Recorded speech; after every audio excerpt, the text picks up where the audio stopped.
Hello दोस्तों, मैं homeopathy physician doctor Atiq Ahmad. आज हम देखते हैं डेंगू फीवर के बारे में, जो कि इस समय बहुत तेज़ी से हर शहरों में डेंगू फीवर अपना प्रभाव जमा रहा है। डेंगू फीवर से काफ़ी लोग इसके चपेट में आ रहे हैं और कभी कभी तो इससे लोगों की डेथ भी जो है हो जा रही है। तो इसके बारे में जानकारी होना बहुत ज़रूरी है और टाइम से ट्रीटमेंट लेना भी बहुत ज़रूरी है। तो देखते हैं डेंगू फीवर के बारे में क्या है, कैसे होता है ये, और इसके सिम्टम क्या हैं और इसमें क्या हम मैनेज करें, क्या हम खाए पिए कि जो है जो फीवर है वो जल्दी से, जो परेशानी है फीवर की वजह से, वो जल्दी से कवर हो जाए, जल्दी से रिलीफ हो जाए। और इसमें कौन कौन सी होम्योपैथिक मेडिसिन है जो कि इसमें बेस्ट काम करती, बहुत अच्छा काम करती है। तो डेंगू फीवर को ब्रेक बोन फीवर भी कहते हैं, क्योंकि इसमें जो है हड्डियों में काफ़ी पेन होता है, काफ़ी दर्द होता है। तो हड्डी तोड़ बुखार इसको कहा जाता है हिंदी में। और ये वायरल इन्फेक्शन से होता है। वायरल इन्फेक्शन से ये होने वाली फीवर होती है डेंगू फीवर, जो कि इसमें एक वायरस होती है, एर्बो वायरस से होती है। तो एर्बो वायरस से फैलने वाली बीमारी होती है, वो एर्बो वायरल इन्फेक्शन होती है।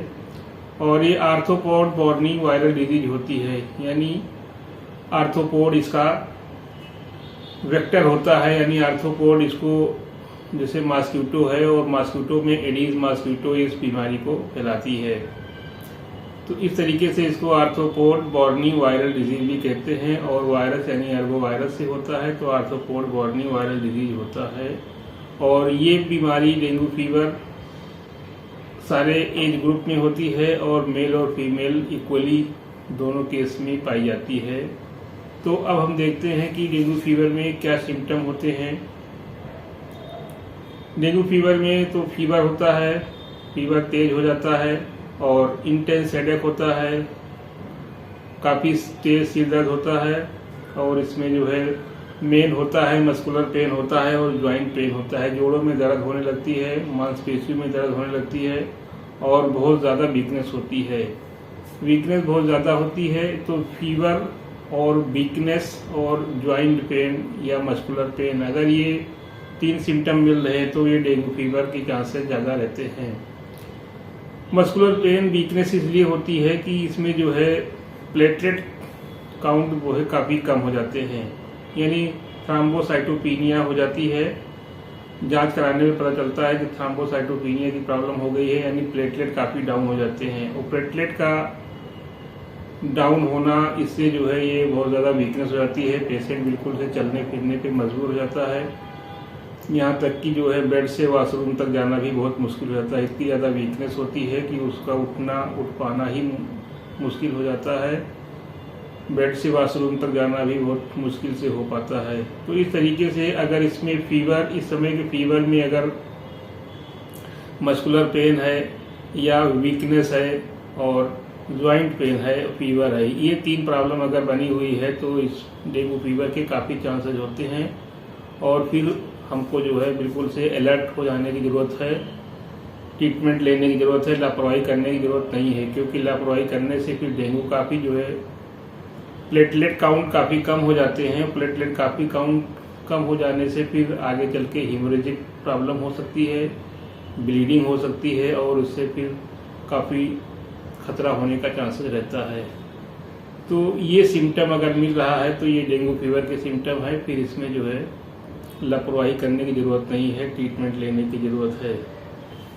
अब इसमें डायग्नोसिस के केस में अगर देखें, डायग्नोसिस में देखें तो इसमें CBC करा ली जाती है, कंप्लीट ब्लड काउंट करा ली जाती है और डेंगू फीवर की जो और जांच होती है उसको करा ली जाती है, तो क्लियर हो जाता है। और मेन इसमें प्लेटलेट काउंट होते हैं। प्लेटलेट काउंट अलग से भी कराई जा सकती है, केवल प्लेटलेट काउंट करा लेने पे भी जो है इस बुखार का पता चल जाता है, क्योंकि इस बुखार में प्लेटलेट काउंट काफ़ी कम हो जाती है। तो प्लेटलेट काउंट मेनली जो है 1.5 लाख से 4 लाख तक नॉर्मल में होती है। और अगर 1.5 लाख से कम हो रहे हैं तो इसके मतलब कि जो है ये डेंगू के सिम्टम आने लगते हैं, डेंगू होने के चांसेस रहते हैं। तो इसमें प्लेटलेट काउंट को ही मेन जो है बैलेंस करना रहता है। और अगर प्लेटलेट काउंट 1 लाख से भी कम है तो तुरंत जो है डॉक्टर से कंसल्ट करें, डॉक्टर से ट्रीटमेंट लें, लापरवाही करने की ज़रूरत नहीं है।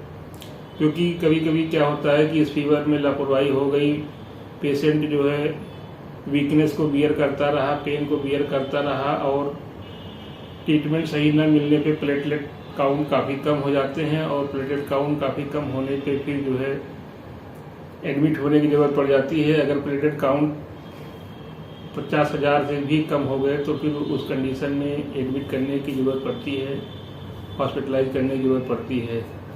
उस समय लापरवाही करने की ज़रूरत नहीं है, नहीं तो काफ़ी दिक्कत का सामना करना पड़ता है। तो इसमें हम देखते हैं कि कौन सी होम्योपैथिक मेडिसिन है जो कि बेस्ट काम करती है डेंगू फीवर के केस में। तो वैसे तो होम्योपैथिक में सिम्टम वाइज हम जो है ट्रीटमेंट करते हैं और सिम्टम वाइज ट्रीटमेंट करने पे बहुत ही बेस्ट रिजल्ट मिलता है। तो अगर प्रिवेंटिव मेडिसिन देखें तो एक मेडिसिन होती है यूपेटोरियम परफोलिएटम, यूपेटोरियम पर्फ 30 पावर में। ये जो है डेंगू फीवर के लिए प्रिवेंटिव का काम करती है, यानी पहले से भी ले लें तो जो है डेंगू फीवर का अफेक्शन कम हो जाता है। डेंगू फीवर होने के चांसेस बहुत कम रहते हैं, मोस्टली ना के बराबर होते हैं। तो यूपेटोरियम परफोलिएटम 30 पावर में सुबह शाम 2-3 दिन लगातार इस मेडिसिन को ले लिया जाए प्रिवेंटिव के तौर पर, तो डेंगू फीवर होने के चांसेस फिर नहीं रह जाते हैं। इसमें एक और मेडिसिन होती है आर्सेनिक एल्बम। आर्सेनिक एल्बम में वीकनेस काफ़ी होती है, कमज़ोरी होती है। तो आर्सेनिक एल्बम में थ्रस्ट होती है, प्यास लगती रहती है और ये प्यास फिर बुझती नहीं है, यानी ज़रा से ओंठ तक थोड़ा सा पानी लगाया पेशेंट, उसके बाद फिर हटा दिया, फिर थोड़ी देर बाद जो है पानी मांगता है तो थोड़ा थोड़ा देर पे जो है पानी ये पीता रहता है। तो इसमें बर्निंग थ्रस्ट होती है, आर्सेनिक एल्बम में बर्निंग थ्रस्ट होती है, यानी प्यास न बुझने वाली प्यास होती है। तो इस तरीके से अगर थ्रस्ट मिल रही है, वीकनेस मिल रही है और पेशेंट रेस्टलेस रहता है, उलझन रहती है पेशेंट में, तो इस तरीके से सिम्टम मिलने पे आर्सेनिक एल्बम 200 पावर में 2 खुराक तुरंत लिया जाए और हफ्ते में 2 बार लिया जाए। रोज़ नहीं लेना आर्सेनिक एल्बम, हफ्ते में 2 बार लिया जाए। जब भी लिया जाए तो 2 खुराक लिया जाए, उसके बाद फिर उसको आर्सेनिक एल्बम नहीं लिया जाए। तो आर्सेनिक एल्बम में इस तरीके से काफ़ी वीकनेस रहने पे आर्सेनिक एल्बम बहुत ही बेस्ट काम करती है। इसमें अगली मेडिसिन होती है फेरमफास 6 पावर में। ये बहुत कॉमन मेडिसिन होती है फीवर के केस में, चाहे वो जैसा भी फीवर हो, बहुत ही अच्छा रिजल्ट देती है। और फेरमफास 6 में 4 गोली सुबह दोपहर शाम कम से कम दिन में 3 बार लिया जाए और 4 बार भी ले सकते हैं, 4-5 बार भी लिया जा सकता है। तो फेरमफास रेगुलर लेते रहें फीवर के केस में।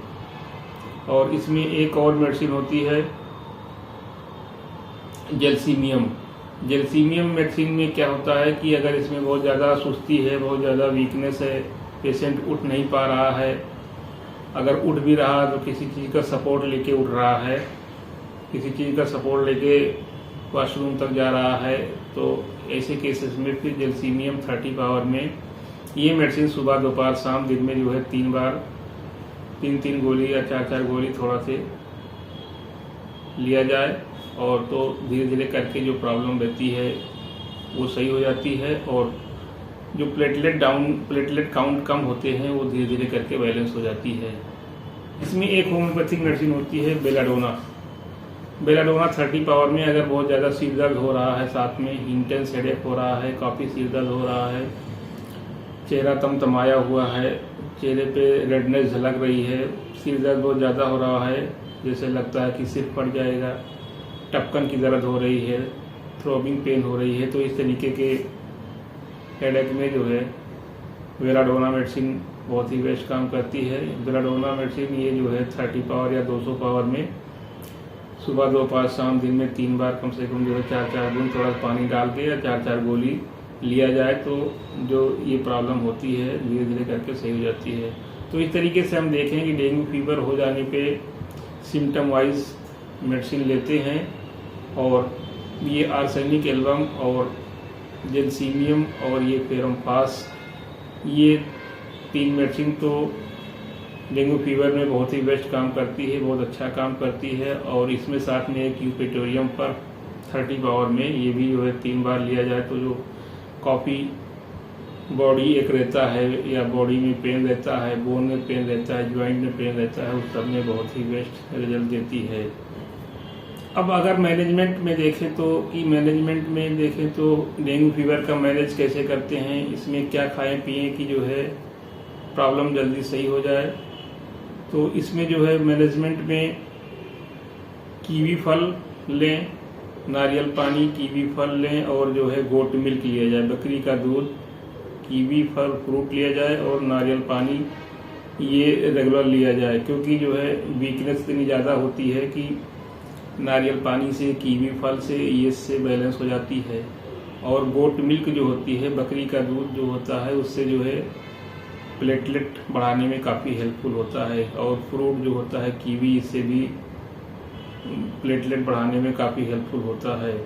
और इसमें जो है नॉर्मल वाटर भी खूब पिए, पानी की कमी बॉडी में ना होने दें। इसमें जो है साथ में जो है ग्लूकोज पाउडर या जो है इलेक्ट्रॉल पाउडर मिला के पीते रहें तो इससे काफ़ी जल्दी से रिकवर हो जाता है। और इसमें ये देखना है कि खाने में कि कोई भी ऑयल वाली चीज़ नहीं लेनी है, ऑयली फूड नहीं लेना है। बिल्कुल खाना अगर खाएं भी बिल्कुल सादा खाना लेना है, क्योंकि ऑयली फूड या मीट वगैरह लेने से फिर लीवर में प्रॉब्लम हो जाती है, लीवर में स्वेलिंग हो जाती है और जल्दी से कवर नहीं हो पाता है। प्रॉब्लम फीवर जल्दी से ज़्यादा खिंच जाती है, काफ़ी दिन तक जो है खिंच जाती है। तो इस तरीके से हमको ये भी ध्यान रखना है क्या इसमें खाने में लिया जाए, क्या पीने में लिया जाए, नहीं तो प्रॉब्लम फिर बहुत ज़्यादा खिंच जाती है। और इसमें एक और चीज़ हमको ध्यान रखना है कि पेन किलर टेबलेट नहीं लेना है, क्योंकि पेन किलर टेबलेट लेने से देखा गया है कि जो है प्लेटलेट काफ़ी कम हो जाते हैं। तो पेन किलर लेने की ज़रूरत नहीं है। अगर बुखार नहीं उतर पा रहा है तो पैरासीटामॉल, केवल पैरासीटामॉल लेते रहें और जो दवा बताई गई है वो दवा लिया जाए तो धीरे धीरे करके जो डेंगू फीवर की प्रॉब्लम होती है सही हो जाती है। तो दोस्तों, मैंने जो डेंगू फीवर के बारे में कुछ जानकारी दी, मुझे उम्मीद है कि ये जानकारी आपको अच्छी लगेगी। और अच्छी लगे तो इसको लाइक करें, शेयर करें और लोगों को भी शेयर करें, जिससे सारे लोगों को जानकारी इसकी हो सके, इसके बारे में अवेयर हो सके डेंगू फीवर के बारे में। और मेरे चैनल पे नए हो तो सब्सक्राइब ना किए हो तो सब्सक्राइब करें, कमेंट करें और बेल आइकन को प्रेस करें, जिससे आने वाले वीडियो का नोटिफिकेशन आपको सबसे पहले पहुंच सके। ओके।